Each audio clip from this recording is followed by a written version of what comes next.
কোরআন থেকে আমরা যে বিষয় আজকে তাফসীর শুনবো, বিষয়টার নাম হচ্ছে সবর, ধৈর্য। বলেন সবাই, এটার নাম কি?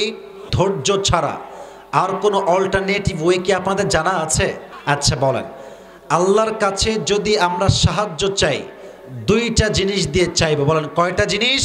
এক, ইয়া আইয়ুহাল্লাযীনা আমানু ইসতাঈনু বিস-সাবরি ওয়াস-সালাহ, O you who believed seek the help with salah and patience। যদি আল্লাহর সাহায্য তুমি পেতে চাও, এক, নামাজ পড়ো, দুই, ধৈর্যশীল হও। যে নামাজি হয় এবং ধৈর্যের সঙ্গে আল্লাহর কাছে চায়, আল্লাহর সাহায্য গায়েবী ভাবে তার উপরে নাজিল হয়। সুবহানাল্লাহ পড়বেন না আপনারা? আরেকটা আয়াতে আল্লাহ তাআলা বলছেন, ইয়া আইয়ুহাল্লাযীনা আমানু ইসবিরু ওয়া সাবিরু ওয়া রাবিতু ওয়াত্তাকুল্লাহা লাআল্লাকুম তুফলিহুন। O you who believed, be patient and raise in patience and be steadfast in order that you will become a victorious person in this world and the next one। আল্লাহ বলছেন ধৈর্যশীল হও এবং ধৈর্য অবিচল হও। তুমি যদি ধৈর্যশীল হতে পারো, তোমাকে চূড়ান্ত পর্যায়ের সফলতায় পৌঁছায় দিবে একজন, তিনি কে? পেছনে দুইজন কই যায়, এ সাদা গেঞ্জি, লাল গেঞ্জি, মায়ের হাড্ডি ভেঙে দিব রে একদম, বসে পড়ো বসে পড়ো। আচ্ছা শোনেন, আপনারা কি চান যে আজকের ওয়াজটা শেষ পর্যন্ত হবে? চান চান চান চান চান? সবাই হাত তোলেন। আমি যা ওয়াদা করাই আপনারা ওয়াদা পাঠ করেন, না হয় ওয়াজ করে শান্তি পাবো না। সবাই এক বাক্যে বলেন, সবাই হুজুর। আরে জোরে কোন হুজুর। আমরা ওয়াদা করলাম আজকের ওয়াজ, কথা কন না কেন জোরে, আজকের ওয়াজ শেষ না করে, দোয়া না করে আমরা কেউ, এই যে হাত দেখিয়ে বলেন, উঠে যাব না। মন খুলে বলেন ইনশাআল্লাহ। এবার দেখব কোন মামুর বেটা উঠে যাবে, এবার দেখব। হ্যাঁ, একজনও যাবেন না। তাকবীর দেন, লিল্লাহি তাকবীর। যুগে যুগে অনেক নবী এসেছেন, পয়গম্বর এসেছেন, সাহাবায়ে কেরাম এসেছেন, মহিয়সী জান্নাতি নারী এসেছেন। প্রত্যেক নবী, প্রত্যেক সাহাবী, প্রত্যেক মহিয়সী নারী, প্রত্যেক পয়গম্বর ধৈর্যের পরীক্ষা দিয়েছেন। কিছু এক্সাম্পল দিব কোরআন থেকে, আমাকে উত্তর করতে হবে আগে। একজন নবী যিনি প্রায় 12 থেকে 18 বছর রোগী ছিলেন, অসুস্থ ছিলেন, তার দেহের প্রত্যেকটা অঙ্গ প্রত্যঙ্গে পচন ক্রিয়া তৈরি হয়েছিল। এই নবীর নাম কে বলতে পারবেন? মাশাআল্লাহ, আইয়ুব আলাইহিস সালাতু ওয়াস সালাম। এই দলিলটা কোরআনে আছে না নাই? আল্লাহ তাআলা বলছেন, ওয়া আইয়ুবা ইয নাদা রাব্বাহু আন্নী মাসসানিয়াদ-দুররু ওয়া আনতা আরহামুর রাহিমিন। যখন আইয়ুব আলাইহিস সালাতু ওয়াস সালাম প্রচন্ড পরিমাণে অসুস্থ হয়ে গেলেন, কোন বর্ণনায় আসছে 12 বছর, কোন বর্ণনায় আসছে প্রায় 18 বছর, দেহের প্রত্যেকটা অঙ্গ প্রত্যঙ্গে পচন ক্রিয়া, হাত পচে গেছে, পা পচে গেছে, দেহের প্রত্যেকটা অঙ্গ প্রত্যঙ্গে পচন ক্রিয়া তৈরি হয়েছে। He has never ever complained anymore. একদিনও কোনো অভিযোগ করেন নাই, একদম চুপচাপ ধৈর্যশীল। যখন এই পচন ক্রিয়া তৈরি হতে হতে হতে হতে জিহবা পর্যন্ত আসছে, জবান পর্যন্ত আসছে, তখন আইয়ুব বলছে, আল্লাহ দেহের প্রত্যেকটা অঙ্গ পচে যা, কোনো সমস্যা আমার নাই, don't have a single objection about it, কোনো অভিযোগ নাই। কিন্তু যে জবান দিয়ে তোমার জিকির করি, যে জবান দিয়ে তোমাকে আমি ডাকি, এটা যদি নষ্ট হয়ে যায়, এটা আমি সহ্য করতে পারবো না। আল্লাহ আন্নী মাসসানিয়াদ-দুররু ওয়া আনতা আরহামুর রাহিমিন, I am in danger and you are the most merciful, you are the most gracious and you are the most kindful Lord। Allah আমি তো বিপদগ্রস্ত, তুমি না দয়াময়, তুমি না মায়াময়, আল্লাহ তুমি আমারে শিফা দান করো। এই ধৈর্যের সঙ্গে দোয়া করার সাথে সাথেই ফাস্তাজাবনা লাহ, আল্লাহ সঙ্গে সঙ্গেই আইয়ুবকে পরিপূর্ণ শিফায়ে আজলা কামেলা দান করেছে। সুবহানাল্লাহ পড়বেন না আপনারা? আচ্ছা, second example from Quran. But before that, I would like to ask you a question, very important question. সেটা হচ্ছে, বলেন তো একজন নবী যাকে মাছ গিলে ফেলেছিল পেটের ভেতরে, নবীর নাম কি, কে বলতে পারবেন? মাশাআল্লাহ, বসে পড়ো। মাশাআল্লাহ, সর্বনাশ, কই আসছি রে বাবা, সবাই তো জানে দেখতেছি। ইউনুস আলাইহিস সালাতু ওয়াস সালাম। আচ্ছা, মাছের পেটে যে যায় সমুদ্রের গভীরে, এখানে কি ওই গ্রামীণ সিমের নেটওয়ার্ক পায় নাকি? এখানে কেন, সমুদ্রের নিচে পায়? বোঝে না রে। মাছের পেটে সমুদ্রের গভীরে সিম কাজ করবে? ল্যাপটপ কাজ করবে? আইফোন কাজ করবে? কম্পিউটার কাজ করবে? কিচ্ছু কাজ করবে না। নাথিং উইল ওয়ার্ক দেয়ার, কিচ্ছু কাজে আসবে না। ইউনুস বুঝে গেছে আমার এই বিপদের মুহূর্তে আমাকে বাঁচাতে পারে এক সত্তা। জোরে বলেন, কে?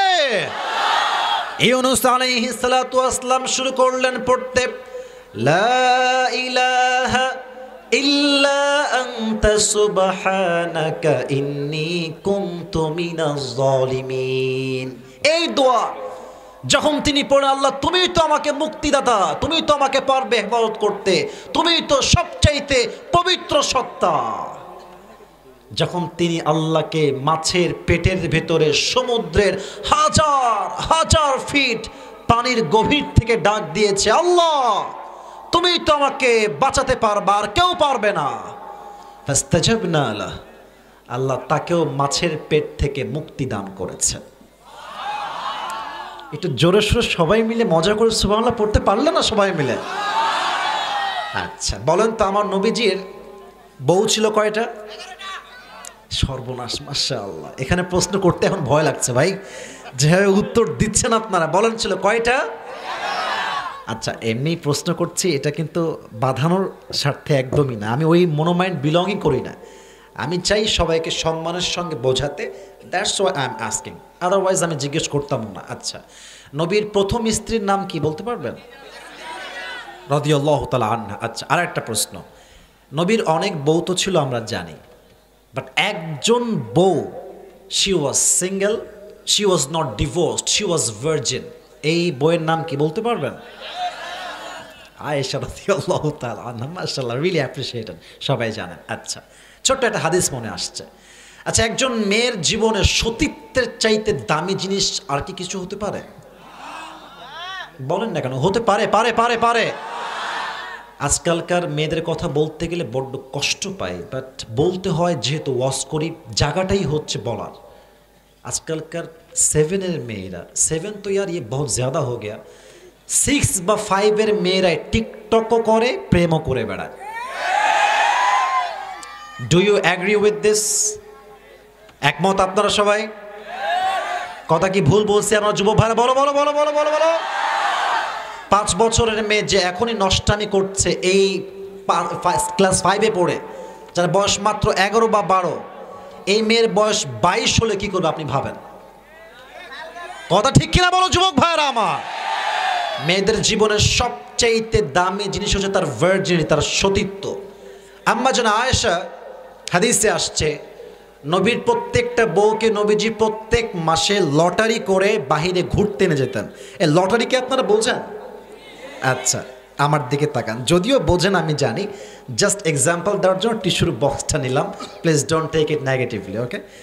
এগুলো হচ্ছে লটারির কাগজ, ঠিক আছে? খাদিজার নাম এক জায়গায়, আয়েশার নাম এক জায়গায়, আর এক বিবির নাম আর এক জায়গায়। ফর অ্যান এক্সাম্পল বলছি, ফর অ্যান এক্সাম্পল। তো রাখা হয়েছে একটা ছোট্ট পেয়ালার ভেতরে। আচ্ছা, যখন একটা কাগজ তুলেছে যে এই মাসে কে ঘুরতে যাবে বাহিরে, কাগজ খুলে দেখছে নাম লেখা আছে আয়েশা রাদিয়াল্লাহু তাআলা, একদম হাদিস থেকে বলছি, বানানো কোনো কথা নয়, আয়েশার নাম আসছে রাদিয়াল্লাহু তাআলা আনহা। নবীজি বলেন, আয়েশা যাও, রেডি হয়ে যাও, তোমাকে নিয়ে এবার আমরা আউটিংয়ে যাব, ঘুরতে যাব। আয়েশাকে নিয়ে তিনি বের হয়ে গেলেন, লম্বা সফর, লম্বা ট্যুর, ঘুরলেন।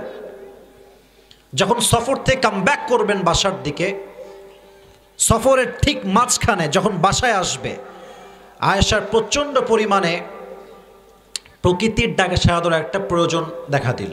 উনি বললেন, এই উটের যেই মালিক মানে যে চালাচ্ছে উট, বলে থামো, স্টপ। সে থেমেছে। এবার তিনি উটের হাওদাজ থেকে অর্থাৎ পালকি থেকে নেমে একটু দূরে গিয়েছেন প্রকৃতির ডাকে সাড়া দেওয়ার জন্য। And the fact is, Ayesha রাদিয়াল্লাহু তাআলা আনহা, she was very slim. উনি খুব খুব খুব পাতলা মানুষ ছিলেন। আমিও পাতলা, আমিও কিন্তু মোটা না। তো উনি আমার চাইতে আরো বেশি পাতলা ছিলেন। হাদিসে আসছে খুবই স্লিম, খুবই পাতলা, খুবই চিকন ছিলেন তিনি। তো উনি উঠে উঠলেও বোঝা যায় না, না উঠলেও বোঝা যায় না। তো যখন অনেক লম্বা সময় পার হয়ে গিয়েছে, এবার উটের যে হাওদাত ছিল, যে উটটা চালাচ্ছিল, সে ভেবেছে আয়েশা মনে হয় উঠে গিয়েছে, এবার আমি যাই নবীর বাড়ি। কিন্তু আয়েশা কিন্তু এখনো ওঠে নাই। এবার সে উটের পালকি নিয়ে চলে গেছে। আয়েশা যখন কাম ব্যাক করেছে, দেখছে উটের পালকিও নাই, উটও নাই, কেউ নাই। পুরো মরুভূমি, মরুপ্রান্তর, শুধু বালি আর বালি চিকচিক করে, আর কিছু দেখা যায় না। এবার তিনি চিন্তা করলেন যে কিরে, আমি যদি এখান থেকে বাসায় যেতে চাই, আমি যাব কেমনে, কি করা যায়? এবার তিনি প্ল্যান করে, কথাগুলো একটু একটু আমি কিন্তু খুব চিল্লায় কথা বলা পছন্দ করি না, আমি প্রায় সময় ঠান্ডা মাথায় কথা বলি, তবে চাপায় আসলে জোশটা একটু বাড়ে, তাই মাঝে মাঝে চিল্লাই। আমার কথা হচ্ছে, কথাগুলো আসিফ হুজুর ভাইরাল, খুব ফেমাস, এই সেই, এই চিন্তা একদম মাথাতে কেটে ফেলেন। আমি সবসময় বলি, দেখেন, আমাকে ফেমাস হিসেবে নয়, আমার ইমান কতটুকু, আমল কতটুকু, এটা দিয়ে আমাকে জাস্টিফাই করবেন। একজন মানুষের ফ্যান ফলোয়ার্স বেশি হয় যে সফল হওয়া হতো, হিরো আলমের মতো সফল মানুষ আর কেউ হইতে পারতো না। যুবক ভাইরা, কথা ঠিক কিনা বলো? ওই চিন্তা বাদ দেন, মনোযোগটা বাড়ায় শোনেন। তো যখন হাওদাজ তিনি পেলেন না, এবার তিনি লম্বা একটা চাদর বিছিয়ে চাদর মুড়িতে ঘুমায় গেলেন।